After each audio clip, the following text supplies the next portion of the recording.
De hoy, bueno, en la clase de hoy vamos a empezar a ver un poco qué fue el Gran Acuerdo Nacional, ¿sí? Algo ya había adelantado en las clases anteriores sobre esta posibilidad que se había abierto de que los militares, lo que se denominó la Revolución Argentina, que había comenzado con Onganía en 1966, empezaba a decaer, ¿sí? Y entonces los militares empezaban a pensar en alternativas eh, que posibiliten una salida, ¿sí? En principio, como vimos, la Revolución Argentina se planteó como un golpe militar, que no tenía nada de revolución, que había derrocado a Arturo Illia y tenía características muy autoritarias, ¿sí? Ese autoritarismo suponía que, que podía disciplinar al pueblo argentino. Bueno, como vimos y como vamos a repasar en esta clase, eso fracasó y entonces empezó a hablar de un acuerdo nacional. Acá les coloqué en la tapa, podemos ver eh, algunos, bueno, volantes, tapas de periódicos, ¿sí? Afiches del momento, y cada uno tiene posiciones distintas, ¿sí? Eh, la primera, bueno, dice el Gran Acuerdo Nacional, como esto, ¿no? Como la posibilidad de que muchos sectores que durante los últimos casi 18, 17 años habían sido antagonismo, pudieran sentarse a dialogar. La segunda, bueno, es una tapa que muestra a Lanús y a Perón dándose la mano. Obviamente no es una foto que se haya sacado realmente, sino que eh, es un montaje. Lo que está poniendo en claro es que de alguna u otra manera Lanús y Perón establecieron un acuerdo, ¿sí? Si no fue en forma directa, fue en forma encubierta, porque ni uno ni otro podía reconocer, ¿sí?, que el acuerdo se estaban llegando a un acuerdo entre las partes. Bueno, el tercero es un afiche que está a favor del gran acuerdo argentino, y el cuarto, bueno, de la militancia avanzada socialista, que rechaza ¿cómo es? El acuerdo, ¿sí? Eh, de, de Perón, Balbín, sí, y Lanuse. Bueno, vamos a comenzar la clase. Bueno, como vimos en las anteriores clases, el cordobazo supuso un golpe muy duro para Onganía y para su autoritarismo, del que no pudo reponerse, ¿sí? Si bien las protestas en Córdoba fueron aplacadas, como pudimos ver, se replicaron en varios puntos del país, y eso llevó a la cúpula militar a replantearse el lugar que tenía Onganía, ¿sí? Precisamente un año después, no solo eh, va a tener lugar el surgimiento, vamos a decirlo, oficializado de Montoneros, ¿sí?, con la muerte de Aramburu, sino que también va a empezar a tener más protagonismo el ERP, ¿sí?, la guerrilla de índole guevarista que conducía Roberto Santucho, y que esta guerrilla guevarista tenía, digamos, una impronta ligada a el proceso de la Revolución Cubana. A diferencia, como vimos y explicaron muy bien ustedes en las autocorrecciones de los tablones, eh, Montoneros, que era peronista y que el fin de Montonero era la vuelta de Perón, mientras que para el ERP era la revolución socialista.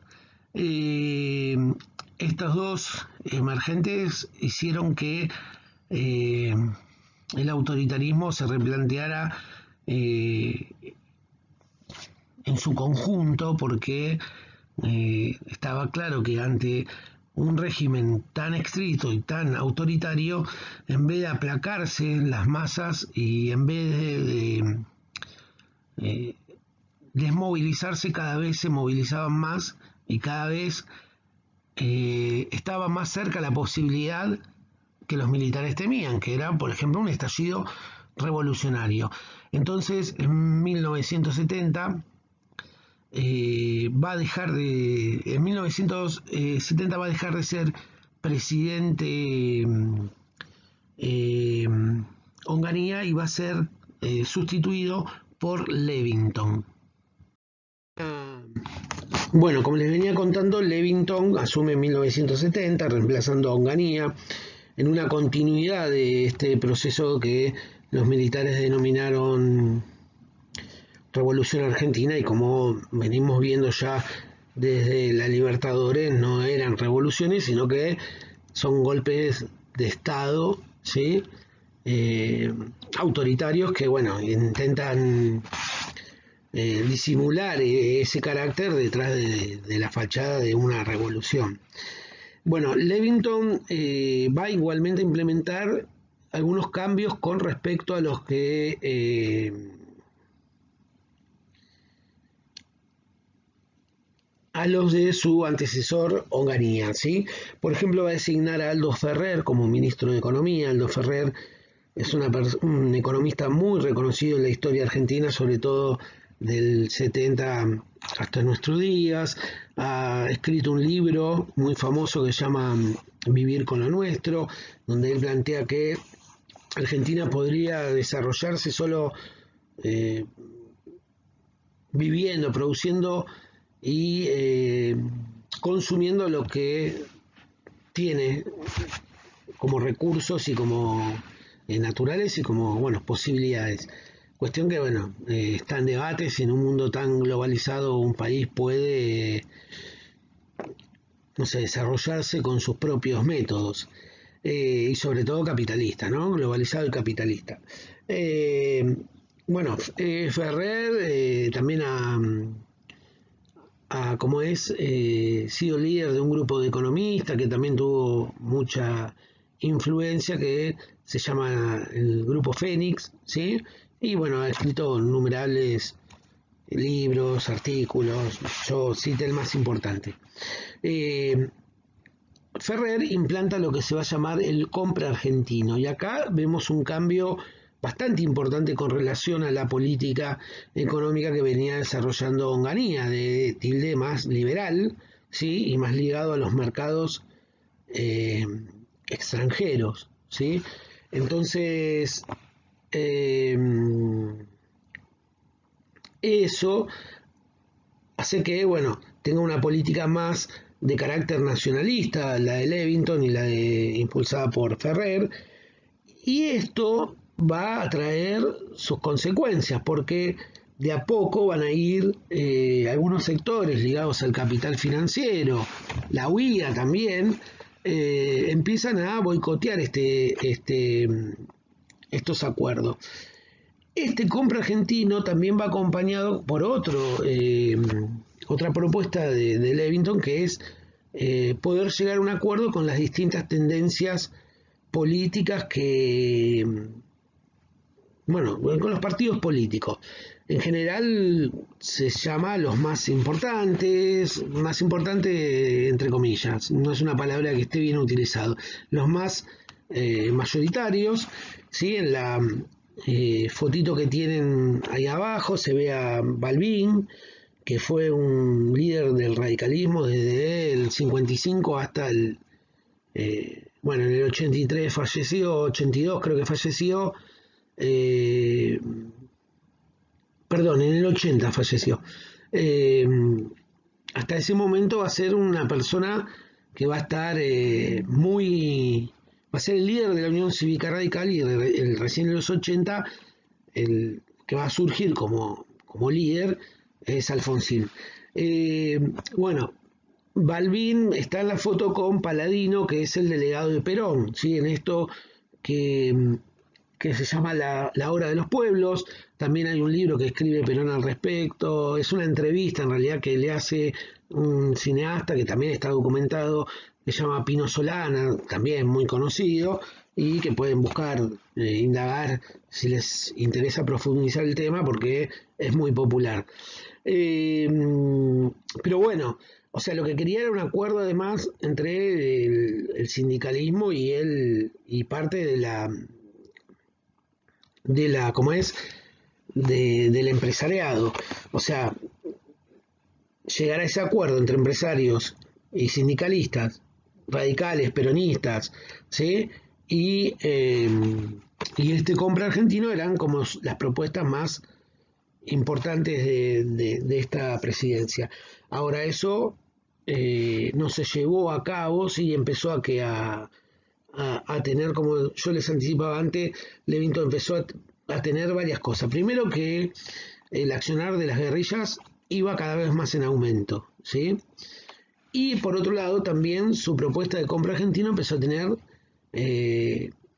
reclamos de los sectores ligados al capital extranjero, ¿sí? A grandes empresas monopólicas y también incluyendo igual a la UIA, ¿sí?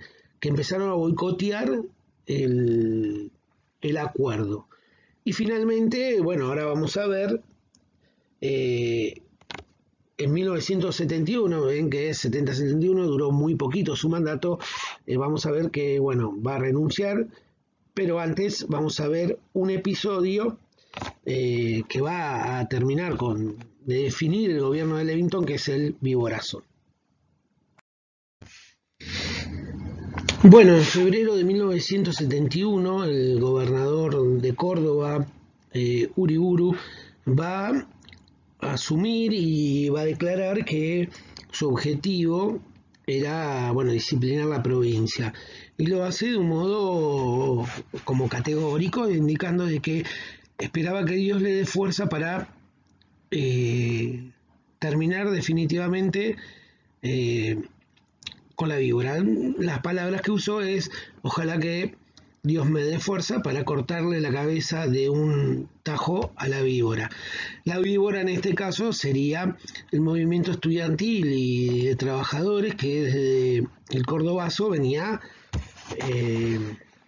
resistiendo los embates de la dictadura y además, bueno, seguía en pie, ¿sí? Por más que el Cordobazo se había disipado, está claro que la movilización popular no, ¿sí? Y estaba ahí. Días después de que este gobernador haya declarado en contra del movimiento obrero y estudiantil, se produce una nueva rebelión en Córdoba, que para algunos le van a llamar el segundo Cordobazo o el Viborazo. ¿Por qué el Viborazo? Precisamente porque hace referencia a cómo Uriburu había categorizado al movimiento obrero estudiantil, que ahora se rebelaban. Entonces, como que la víbora se rebeló, el viborazo, ¿sí? La conclusión de este episodio es que un mes después tiene que renunciar Levington, el presidente, y va a asumir la NUCE, ¿sí? En otro intercambio, ¿sí? de militar, que va mostrando la fragilidad que tiene el régimen, porque si cada un año y medio tenés que ir cambiando presidentes, demuestra que tiene una debilidad que la NUCE cuando asuma se va, digamos, a tomar conciencia de esta debilidad. Como venimos viendo, bueno, la NUCE asume en un cuadro bastante complejo, ¿sí? No solo en cuanto a la política nacional, sino internacional. En 1971 se va a concretar el triunfo electoral del partido, bueno, el Frente Popular, y que va a llevar a la presidencia al Salvador Allende en Chile, ¿sí? O sea, un socialista que pensaba, tenía una visión de que se podía llevar al socialismo no como la Revolución Cubana a través de las armas, sino en vía pacífica, ¿no? Y comenzaba a hacer reformas de tilde socialista, sino que además, bueno, tiene un conflicto interno donde la participación de las guerrillas, ¿sí? Son cada vez más activas, los secuestros de empresarios, la toma de comisarías, de enfrentamientos, va elevándose cada vez más. Por lo tanto, Lanús empieza a pensar esta forma de cuál va a ser la forma de darle una salida, ¿sí? Y entonces empieza a acordar esto que le va a llamar el Gran Acuerdo Nacional, ¿no? Donde un poco se resignifica lo de la hora de los pueblos, ¿sí? En esta foto que coloco en esta filmina de Perón y Balbín, es como simbólica, porque es verdadera la foto, ¿no? Pero y además simbólica porque Balbín siempre fue el antagonista de Perón y Perón de Balbín fueron antagónicos. De hecho, Balbín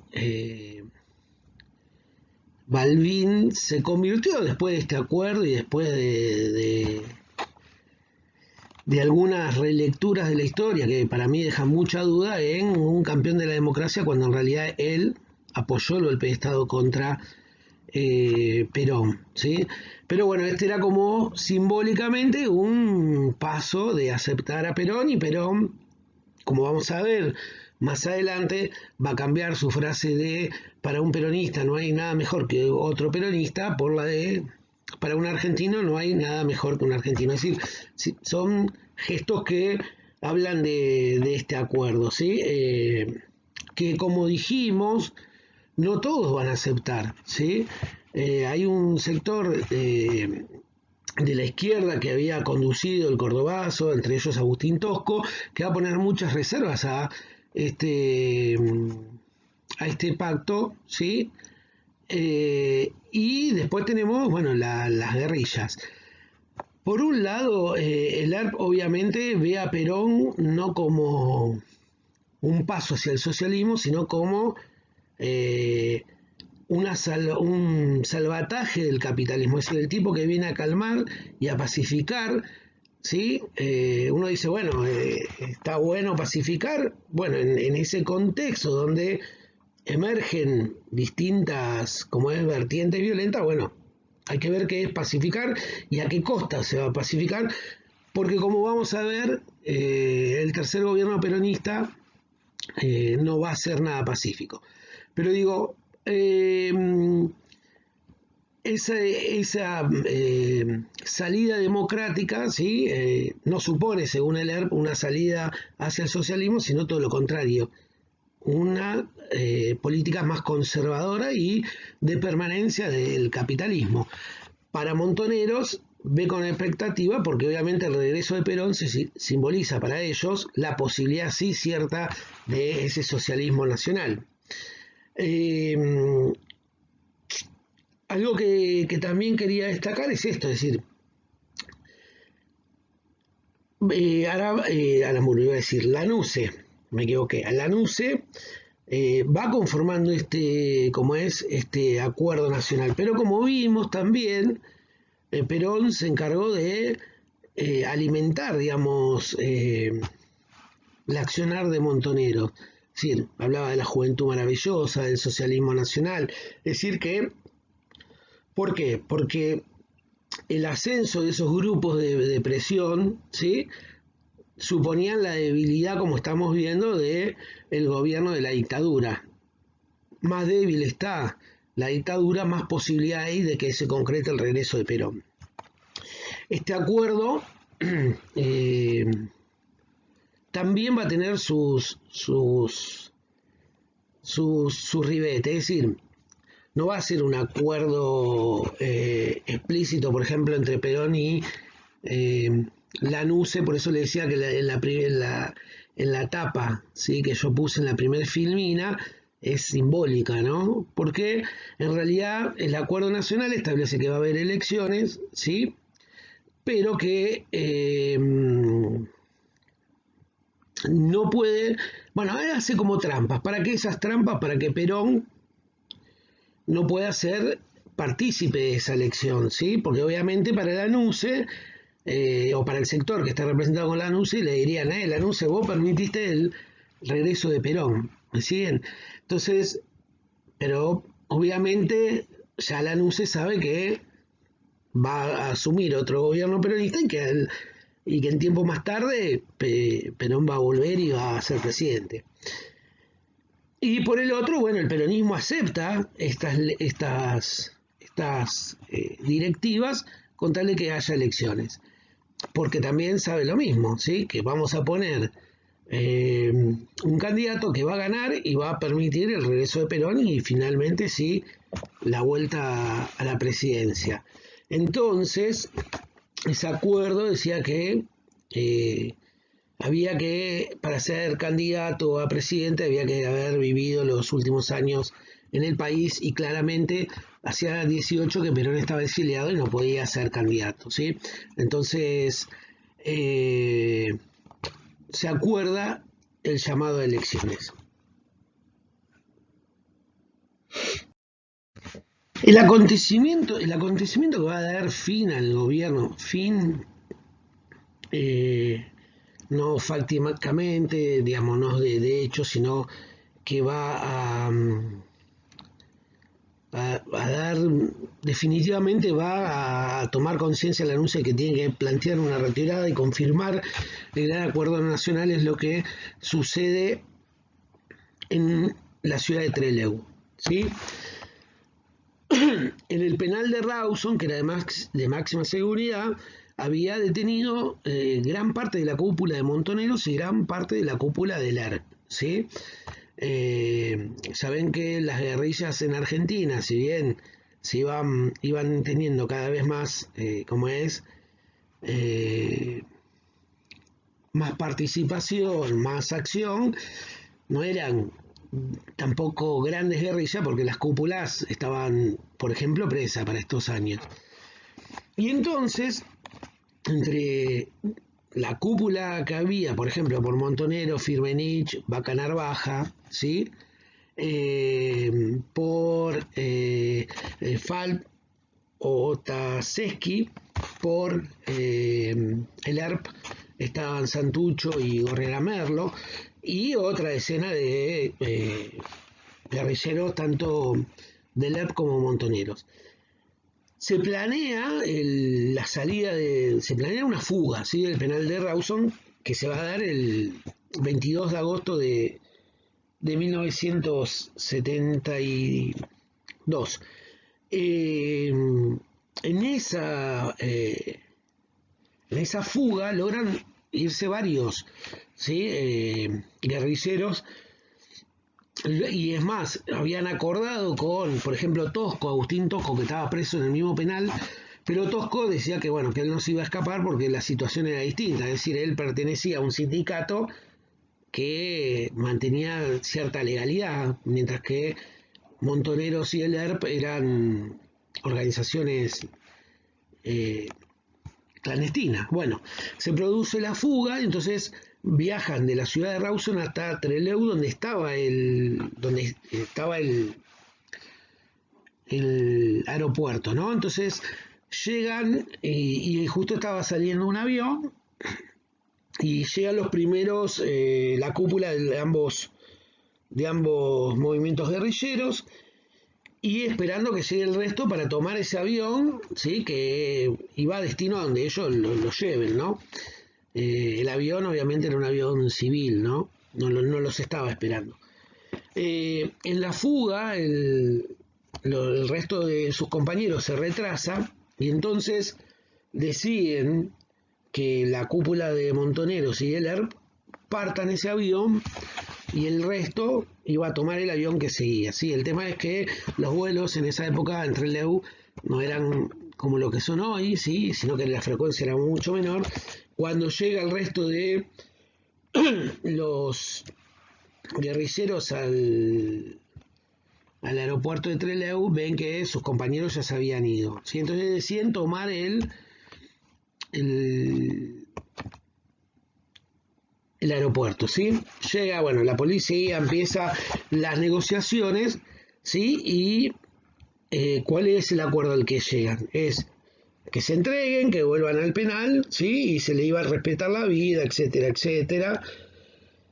Bien, finalmente los guerrilleros, como ustedes pueden ver en esa foto, que es muy simbólica de la masacre de Trelew, y paradójicamente los militares permiten que le saquen fotos, que le hagan entrevistas, que pueden buscar en YouTube, que hay entrevistas a guerrilleros que le hace los noticieros, o sea, bien, si bien los medios de comunicación no eran los de ahora, o la información no llegaba tan rápido, tampoco era muy lenta. Le dejan sacar fotos, bueno, se rinden finalmente los guerrilleros. Entonces esta foto que está acá, que es muy simbólica, es la foto que le sacan y que uno puede ver que están todos vivos, ¿sí? ¿Qué pasó a la noche siguiente? A la noche siguiente los masacraron, es decir, los fusilaron, literalmente, ¿sí? Eso tuvo un gran impacto en la opinión pública, porque obviamente ellos se habían rendido y en todo caso tendrían que ir a ser juzgados, tendría que haber presentado un juez, un fiscal, ¿sí? Cometer demanda. No solo se pasaron por delante todas las cuestiones legales, que ya eran precarias obviamente porque estamos en dictadura, sino que los ejecutaron sumariamente, ¿sí? Y claramente a los pocos días empiezan a conocerse estas fotos, los guerrilleros hablando por los noticieros diciendo que se van a rendir, porque además el cuento que habían contado los militares era que fueron muertos porque ellos empezaron a responder, como es, al fuego, y bueno, los militares no les quedó otra que responder, y entonces, bueno, listo, o sea, era un combate y ganaron los militares. Todo eso se viene abajo cuando se comprueba, ¿sí? Que verdaderamente los guerrilleros se habían rendido, ¿sí? Que estaban dispuestos a volver a la cárcel o a donde le digan las autoridades, y estos sin más los fusilaron. Ese es el puntapié, digamos, que hace que la NUCE ya está, piense en concretar lo que ya venía trabajando, que era el Gran Acuerdo Nacional. Acelera, por decirlo de alguna manera, ese proceso. Finalmente, y bueno, y luego de 18 años de proscripción, el peronismo iba a poder presentarse a elecciones, ¿sí? En 1973 se presenta fórmula por el Frejuli, que es el Partido Justicialista, y otras organizaciones que arman este Frejuli, que es el Frente Justicialista de Liberación, y va a llevar como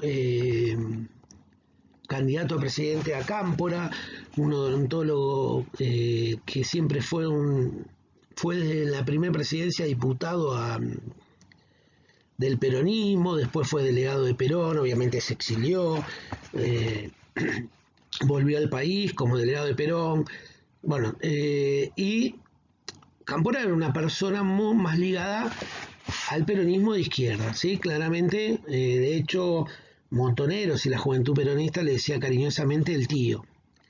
Se dice que en realidad Perón eligió a Cámpora porque cuando Evita vivía le decía, si alguien nunca te va a traicionar es Cámpora, ¿no? En esas épocas donde él era diputado y muy joven. Bueno, Cámpora y Solano Lima van a ser la dupla, y el radicalismo va a presentar su fórmula, que es Balbín, y el joven que ven al lado de Balbín, por ahí va a ser una figura muy destacada muchos años después, se llama De la Rúa, ¿sí?